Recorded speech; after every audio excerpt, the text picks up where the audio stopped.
en place du projet en local sur QGIS. Donc je vais prendre un nouveau projet vide. Tiens, celui-là, je vais le retirer de la liste. Toc, un nouveau projet vide. Son extension, c'est 43, son système de projection, pardon, c'est 4326. Je vais mettre le 3857, donc c'est celui-là. Vous n'allez pas le trouver dans cette fenêtre-là, vous. Donc vous devez taper dans la zone de recherche là-haut, 3857. Vous allez le voir apparaître en dessous, ici. Donc c'est celui-là qui m'intéresse et vous voyez son espace d'étude. Alors ce système de projection fonctionne à première vue pour la planète entière, donc ça va être le système de coordonnées de mon projet. Mais il n'est pas dit que pour certaines de mes couches, histoire d'avoir une précision supérieure, parce que là, la précision, c'est de mettre le temps de type de projection. Donc ça va être mon choix de projection pour mon projet. J'applique OK. Donc je vois maintenant 3857. Premier truc. Deuxième truc, donc ça, barre d'outils. Les barres d'outils sympas, ça, c'est la petite barre d'outils QField. Donc quand vous avez installé l'extension, vous devez me faire créer un truc, ici, barre d'outils Qfil de synchro. Et puis les panneaux coupe, panneaux explorateur, c'est ça, coupe, c'est ça. Ces panneaux, vous pouvez les mettre sur un autre écran, ce qui est cool. Ça se met à peu près n'importe où. Et après, c'est un peu compliqué pour les ranger, mais vous voyez, on y arrive. Visualisation de résultats, c'est toujours un clic droit, vous l'avez ici. Donc c'est toujours un clic droit sur une des barres de menu. Évidemment, plus on en a, moins on a de place. Accessoirement, ça, je pourrais le mettre là. Une petite barre d'outils sympa, celle-là, c'est l'accrochage. Donc c'est en bas là, accrochage. Je la mets, enfin j'enlève, et je la mets. Ça me permet d'accrocher type là sur les différents objets que j'aurais déposés. Donc rapide tour de mon espace de travail, plus projet sans titre, bah, je peux tout de suite l'enregistrer. J'ai dit que j'allais l'enregistrer dans mon dossier QGIS, donc à ce niveau-là, je vais l'appeler Rose, mais Rose Trémière, Rose Indre, c'est mon espace d'étude. Je clique sur enregistrer, et donc là maintenant, vous comprenez qu'un projet QGIS, son extension, c'est QGZ. Attention, dans un projet, ça, non, c'est pas comme un document texte en fait. Dans un projet, là, dans mon projet QGZ, Rose Indre, je vais enregistrer des liens qui me donneront accès aux couches que j'aurai enregistrées dans le sous-dossier cours. Donc si j'embarque sur une clé USB uniquement le projet, il y a peu de choses qui vont fonctionner. Bien. Donc ça, je peux fermer. Alors après, l'étape suivante, c'est d'avoir des données. Les données, ça peut être plus ou moins problématique. Donc là, je vais relancer mon navigateur. Pour le coup, je vais aller dans IGN. Et puis, je vais taper service. Ça devrait être bien. Service web, c'est ce qui m'intéresse. Donc là, vous avez plein de petites tuiles qui vous permettent d'accéder à plein de types de flux qui viennent mais gratuitement à disposition. J'ai l'habitude, moi, avec les classes de BTS, de prendre service web découvert, puisque en cliquant dessus, en prenant ce flux, je suis censé pouvoir utiliser le plan IGN et puis utiliser les données aériennes. Donc, je vais recliquer, mais hier, ça ne marche pas. Donc, je fais CTRL-C pour copier le flux. Alors, c'est un flux de type WMTS qui contient deux types de données, des données de type raster, image, image pas vectorielle, justement, image matricielle, raster, c'est ça, et puis là, j'ai des données aussi de type vectoriel.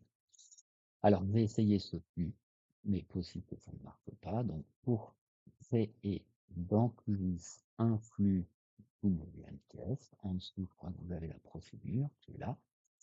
C'est pas plus compliqué que d'aller dans QGIS, dans l'explorateur, choisir le type de flux qui m'intéresse, donc ça va être celui-là, de faire un clic droit dessus, nouvelle connexion, ici de coller l'URL, ici de lui donner un nom explicite, donc moi je vais mettre IGN essai et de cliquer sur OK.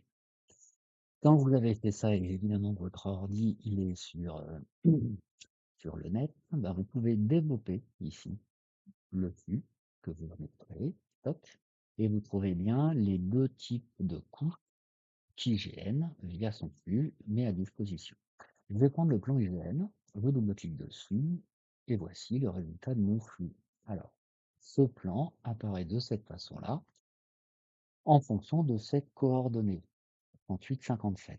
Et le pourquoi du 38,57, c'est que si je vais faire un clic droit là-haut et propriété de la coupe, je ne sais plus trop où, mais j'ai vu qu'il était question, voilà, système de coordonnées de référence, IGN me dit que c'est 38,57. C'est pour ça que je me suis dit qu'on n'allait pas le contrarier.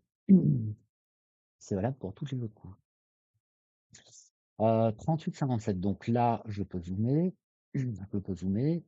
Alors, cette carte IGN, c'est pour la France métropolitaine et les dom-toms, j'imagine. Donc, ça, mon niveau de plus je vais zoomer, plus je vais avoir de détails. Moi, mon espace d'étude, c'est Bassindre. Accessoirement, c'est même la rue Aristide-Briand, les rostre-trémières de la rue Aristide-Briand à gauche et à droite, de part et d'autre des maisons. Vous remarquerez qu'en zoomant sur ce plan IGN-V2, il y a un moment, j'accède au cadastre. Donc ça, c'est le fonctionnement normal. Et si je clique sur photo aérienne, normalement, je dois voir apparaître, ben là ça marche divinement bien, je dois voir apparaître la photo aérienne de mon espace. Donc je vous présente la rue Aristide-Briand. Top. Vous remarquerez qu'on regarde comme dans Géoportail, comme dans Cogip, voilà, vous regardez par le dessus vos coups. Donc voici une coupe opaque qui me cache dessous le plan IGN-V2, mais si je la masque, voilà, on voit la coupe en dessous. Bien. Alors, en tant que prof, quand on veut sécuriser la préparation de son cours, c'est flux des fois dispo, des fois pas dispo, ce que je vous engage. Alors moi, je vais créer un petit groupe ici. Toc. Je vais appeler ça flux IGN. Donc, tout ce que je vais mettre dans ce groupe, ça viendra de mon flux IGN. Celui-là, le plan IGN V2, je vais le mettre dedans. Je vais remettre au-dessus. Donc là, je tape tout. Voici tout. Ça, c'est bon. Et je vais faire un autre groupe. Alors, ça, c'est un sous-groupe que je vais appeler IGN. Donc, je vais l'appeler local IGN. Et là, alors, c'est un groupe au même niveau que lui. Donc, hop, voilà, local IGN. Et là, moi, je me dis que je m'en vais. Alors là, j'ai bien toute ma rue qui commence là et qui finira ici pour mes roses premières. Donc, toute la rue de mon projet. Je m'en vais donc faire importer, donc c'est les données raster ici de ma photographie aérienne. Alors pour ce faire, un clic droit, exporter, enregistrer sous. Alors ça sera données brutes, why not? Je pourrais prendre image, parce que c'est une image qui m'intéresse. Je ne veux pas ici créer une couche virtuelle, le V c'est pour virtuel. Donc je décoche. Le nom du fichier, je vais lui donner un nom et un emplacement. C'est bien dans Culvis, j'ai dit que je mettais ça dans coupe. Ça concerne bien la photo aérienne. Je vais appeler ça photo aérienne. Hop, de mon projet, j'entends. Je vais lui demander de calculer l'étendue en fonction de ma vie actuelle. Donc c'est le canevas, donc il recalcule les coordonnées de mes 4 points. Alors, le système de coordonnées, je n'en sais rien. mais ça va marcher. Et ici, j'ai deux choses à remplir. Alors, je vais lui demander la résolution. Alors, si je mets 1 et 1, ce qu'il faut comprendre avec ces deux 1, c'est qu'il va me découper cette image de fond, là, ma photo aérienne, en 466 colonnes, hop, hop, hop, hop, hop, et puis 322 lignes, toc, toc, toc, toc. Et le carreau fera, ben, je ne sais pas combien, c'est peut-être en mètres. Donc moi, je me dis que je peux faire mieux. Je vais mettre 0,5. Alors, en fait, je me suis aussi ce qui apparaît ici. Je voudrais un truc autour de 2000. Donc 0,5, je peux faire 0,2. Voilà, 0,2, ça va me plaire. Et évidemment, je vais mettre la même chose ici. Donc ça va me faire une dalle de 2331 par 1600. Ça me plaît. Je clique sur OK. Donc je vous présente ma photo aérienne, ici, toc, que je vais mettre là. Donc photo aérienne, ça c'est ce qui vient de mon flux. Et ça, c'est ma photo aérienne. Alors, je vais zoomer sur ma photo aérienne. Vous voyez bien les pixels apparaître. Et quand je masque ou je démasque, je pense que mon image, le flux photo aérienne d'IGN, a probablement une résolution supérieure. Mais on va dire que ça va me plaire. Donc ce flux-là, j'en ai plus besoin, puisque je l'ai en local. Alors après, là, j'ai mes parcelles cadastrales. Par contre, j'ai perdu le nom de la rue. J'hésite. Je vais peut-être vouloir préférer ce truc-là. Alors, pour préférer ce truc-là, eh ben, je sais pas si ça va, je sais pas si je vais y arriver. Donc, un clic droit sur le plan IGN D2 pour le coup. Ça va être exporté, enregistré sous, pas virtuel. Je me prends une image, je vais appeler ça plan IGN. Plan IGN, enregistré. Sur l'étendue de mon canevas, alors il sera un peu plus large, mais c'est pas bien grave. Je vais commencer par 1, 1. Je vais faire OK. Alors, on va voir. Voici mon plan IGN et c'est moche. Donc, je supprime. Hop, OK. Alors, 1, c'est moche. Je vais prendre 0,5. Enregistrer sous. Page virtuelle. Je reprends le plan IGN. Il l'écrasera, oui. Étendue du canevas. Et je vais faire 0,5 et puis je vais faire 0,5 et je vais faire OK. Et là, ça me paraît acceptable. Je vais la mettre dans mon flux local là. Hop. Donc ça maintenant, je n'en ai plus besoin, mais si je vous montre les deux. Alors, le flux d'hygiène, bah, quand je zoome, j'arrive au cadastre. Par contre, mon plan hygiène, lui, j'aurai toujours mon plan hygiène. Alors, plus ou moins moche. Je vais jouer 0,5 et je n'ai pas fait, je vais vous montrer quand même. Je vais refaire un export, enregistrer sous, ça j'enlève. Je vais prendre à peu près le même nom, mais je vais mettre 1. Alors, que se passe-t-il si, même avec cette vue-là, enfin cette vue, enfin, hop, sur l'emprise, ouais, je vais ma rue Aristide Briand. Et là, si je mets point 1 et point, c'est un point, un séparateur décimal 1, et ben là, en fait, ma résolution, je pense, voilà, il me présente le cadastre. Et moi, j'aimais bien le nom de ma rue. Donc c'est pour ça que bon, j'ai fait des essais. Je vais quand même la garder, celle-là, et je vais me la mettre ici. Bien. Donc en gros, maintenant, je suis tout à fait autonome. Ces deux flux, je n'en ai plus besoin, puisque moi, en local, je vais donc dans mon petit dossier download QGIS, couche. J'ai un fichier de 58 mégas, ça pèse lourd, un fichier type, plan IGN 1, un fichier avec une résolution beaucoup plus faible, donc qui ne fait que 9 mégas, et ma photo aérienne acceptable à 14 mégas. Donc là, je suis autonome. Je peux garder ça, enfin, je peux le décoller, ou je pourrais le mettre ailleurs. Ou je pourrais le mettre, tiens, sous dossier. Tac. Est-ce une bonne idée? UIGN, non, ça me plaît. Donc ça, en fait, si je le mets là, hop, ça je peux le réduire. Ouais, c'est peut-être pas une mauvaise idée. Toc, toc. Ok. Donc là, j'ai mon espace de travail. Je n'affiche là que les coupes locales. Donc il y a un moment, je vais rien autre. Projection 38-57.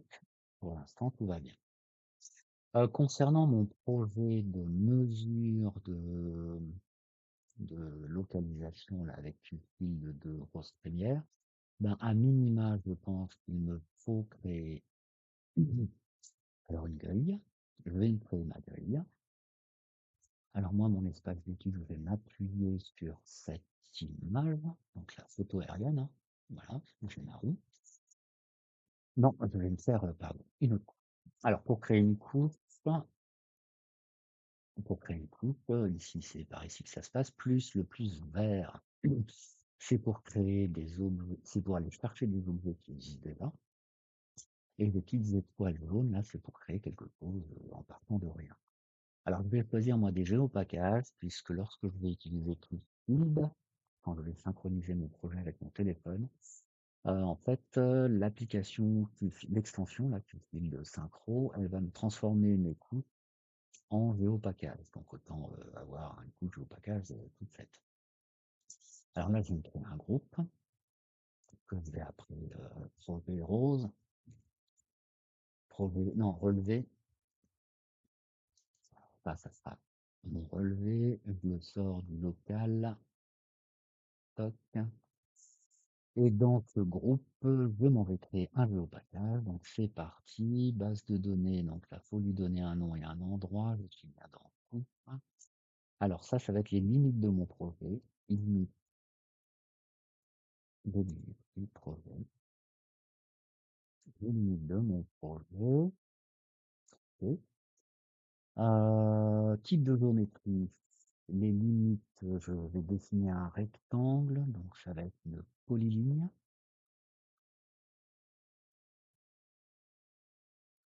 Ça pourrait être polygone. Je vais prendre polygone. Et puis la projection, donc c'est là que j'ai un petit point d'exclamation qui me dit que précision limitée, cette projection a une précision à 2 mètres. Donc je vais peut-être tenter le 38-57. Elle aussi, c'est à 2 mètres.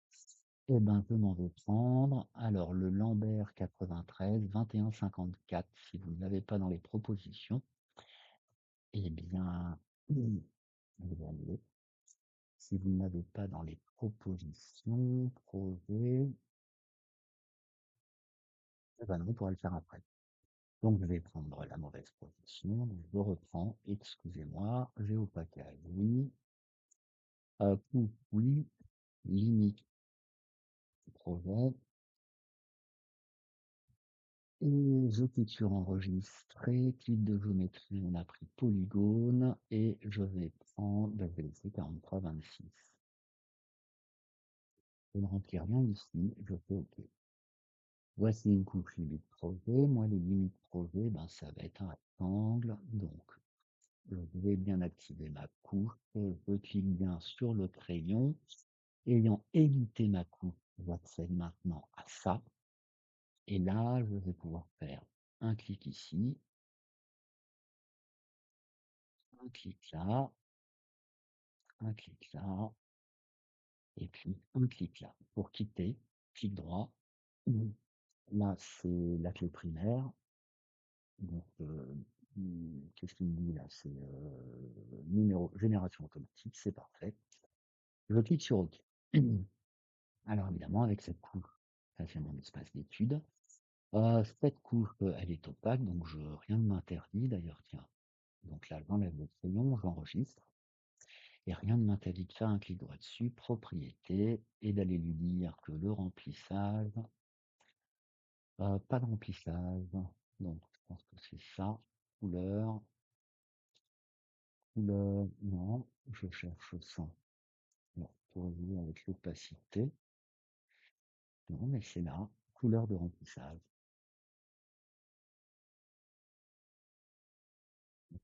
Transparent, si je fais OK, je garde mes limites, que je vais mettre couleur du trait, peut-être en donc là. Et puis l'épaisseur du trait, allez, hop, appliquer, OK. Voilà, donc ça c'est un espace d'étude. Bien. Après, la précision. Alors, donc, ce projet-là, on a dit qu'il n'avait pas forcément la bonne projection. Donc, je peux SCR de la coupe, là, et c'est là que je vais taper 21,54, puisque vous ne l'avez pas. Vous allez la voir apparaître ici, un double clic dessus et vous l'appliquez à votre coupe. Donc, c'est ce que je vais faire. Hop. Alors là, elle s'est barrée, et elle s'est barrée parce qu'elle s'est mise en Belgique. Alors, toc, toc, toc, on fait ça. Zoom sur la découpe. Donc, elle est ici. Voilà, si j'affiche le plan IGN de mon flux, où elle est,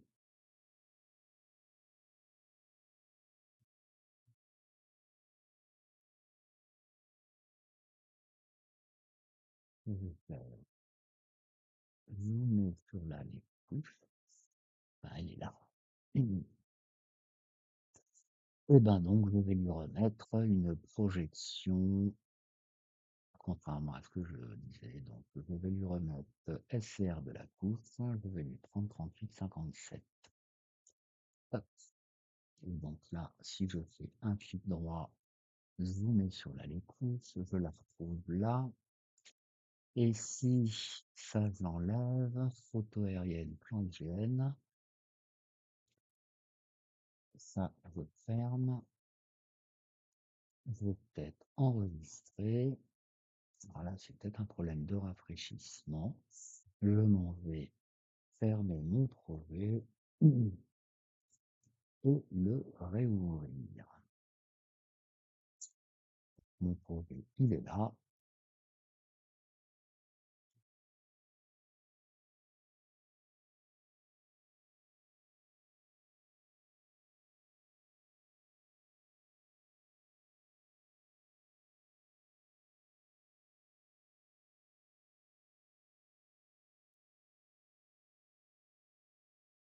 Ça, c'est censé être en local en plus.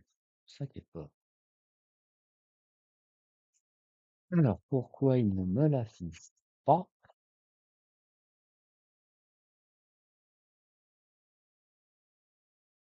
La photo aérienne, zoomer sur la couche.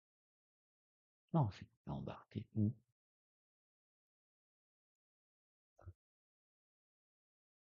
Elle est censée être dessus, je suis censé la voir, donc ça ne m'explique pas, je suis à deux doigts de recommencer.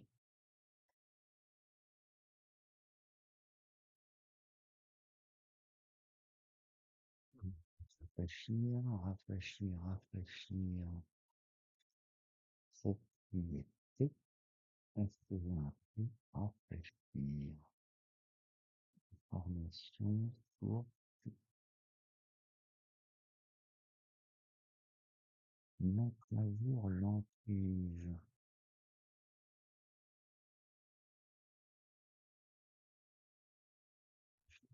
Je pense que c'est pas ce que faut faire. Enfin, juste, bon, je vais recommencer. Parce qu'elle est toujours, proposine éliminée, elle est toujours là.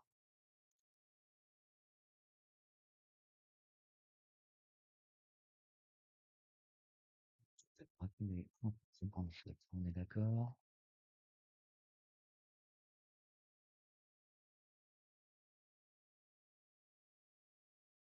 Bon, elle elle ne veut pas reprendre sa position, je la supprime.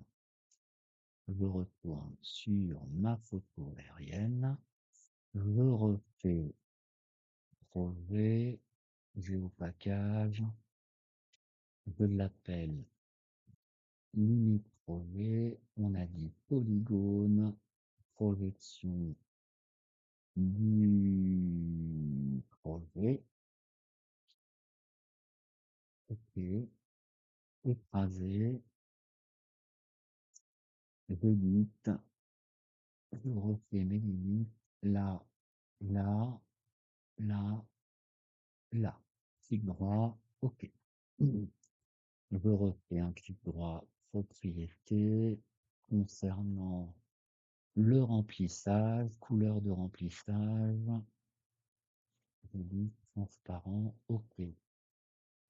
Épaisseur du trait que je vais garder noir, appliquer, ok. Bien. Donc je viens toute ma rue, ok.